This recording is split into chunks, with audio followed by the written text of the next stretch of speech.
Hello and welcome. તમારા સૌનું ખૂબ ખૂબ સ્વાગત છે અમારા યુટ્યુબ ચેનલ પર. તો આજે આપણે ફરીથી એ જ ટોપિક કે જ્યારે પીએચસીની સ્ટાફ નર્સ માટેની ભરતી આવેલી છે તો એ ભરતી ઉપર વાત કરશું આપણે. બરાબર, જે આવવાની હતી નથી એવી બધી અફવાઓ હતી, હવે એનું આપણી પાસે ઓફિશિયલ પ્રૂફ છે કે પીએચસીની ભરતી નથી આવવાની. તો અહીંયા ગુજરાત પંચાયત પસંદગી સેવા મંડળ દ્વારા 2025-26નું છે તે આખું યોજનાગત પરીક્ષાનું જે ટાઈમ ટેબલ, જે કેલેન્ડર છે એ આપી દેવામાં આવેલું છે, જેની અંદર આપણે અલગ અલગ પ્રકારની છે એ ભરતીઓ આપવાની સંખ્યા બતાવેલી છે, તેની ક્યારે નોટિફિકેશન આવશે અથવા તો ક્યારે એક્ઝામ આવશે એ બધી વસ્તુઓ ત્યાં બતાવેલી છે. જેની અંદર અહીંયા લેબ ટેકનિશિયન અને આ સ્ટાફ નર્સ, જે specially physically handicap staff nurse હોય એમના માટેની જે પોસ્ટો છે આ ભરતી છે, જેની અંદર ટોટલ 36 પોસ્ટ છે. બરોબર, એના ફોર્મ પણ હાલની અંદર ભરાઈ ગયા છે અને બધું થઈ ગયું. એ સંભવિત છે એની એક્ઝામ ઓક્ટોબર 2025ની અંદર આવી શકે.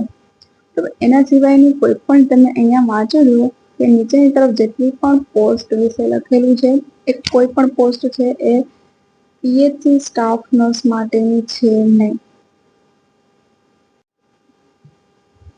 તમે અહીંયા પણ જોઈ શકો કે જેની અંદર મુખ્ય સેવિકા, ગ્રામ સેવક, female health worker, multipurpose health worker, junior clerk, ગ્રામ પંચાયત મંત્રી, અધિક મદદનીશ, નાયબ ચીફનીશ, વર્ક આસિસ્ટન્ટ, એ બધાની ભરતીઓ છે એની અંદર આવેલી છે, જે ફિઝિકલી હેન્ડીકેપ માટેની છે. જે વર્ક આસિસ્ટન્ટ પછીની ફિઝિકલી હેન્ડીકેપ માટેની સ્પેશિયલ ભરતીઓ નથી.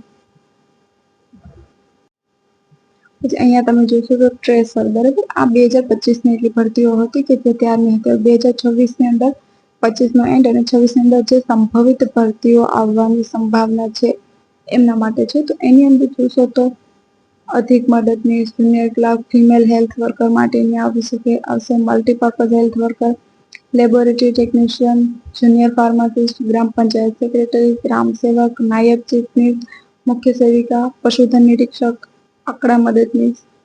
બરાબર, આ બધી ભરતીઓ છે એ 2025-26ની અંદર આવશે હવે. પરંતુ આની અંદર ક્યાંય પણ પીએચસી સ્ટાફ નર્સની વાત કરવામાં આવેલી નથી. બરાબર, તો એના ઉપરથી ચોખ્ખું આપણે કહી શકીએ કે પીએચસી સ્ટાફ નર્સની ભરતી આ વર્ષે નહીં આવે, અને આવતા વર્ષે આવે તો આપણે બધા રાહ જોઈ શકશું. બીજું તો કંઈ કરી શકીએ એમ છે નહીં. અને આમે પણ જે પીએચસી સ્ટાફ નર્સની ભરતી છે તે ગુજરાત પંચાયત આયોગ દ્વારા જ લેવામાં આવવાની હતી. બરાબર, જે ગુજરાત પંચાયત સેવા પસંદગી મંડળ છે એના દ્વારા છે તે સ્ટાફ નર્સની ભરતી લેવામાં આવવાની હતી એવી રજૂઆત હતી, પણ હાલની અંદર એ કેન્સલ થઈ છે. અને હવે પીએચસીની સ્ટાફ નર્સની જે પોસ્ટ ઉપરની ભરતી છે તે હાલની અંદર આવવાની શક્યતા છે નહીં. તો હું એવું નથી કહેતી કે તમે વાંચો નહીં અથવા તો રીડિંગ ના કરો, તૈયારી ના કરો. કરો તૈયારી, પણ એક ભ્રમ સાથે ન કરવી એમ કે આવશે.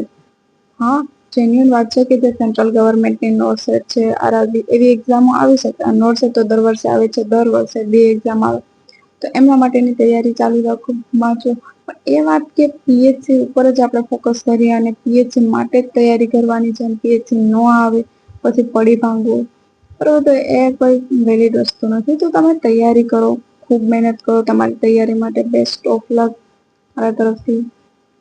બરાબર, તો તમે તૈયારી કરો, નોટસેટ જેવી એક્ઝામો ક્રેક કરો એવી શુભેચ્છાઓ સાથે. અને હા, આ દુઃખ મને રહેતા કે પીએચસીની ભરતી છે તે કેન્સલ થઈ. ભરતીઓ તો આવશે, પણ એના વહેમમાં રહેવું નહીં. બરાબર, થેન્ક યુ સો મચ. તમે આ વિડીયો જોયો, લાઈક કરો, શેર કરો, સબસ્ક્રાઈબ કરજો. Thank you so much.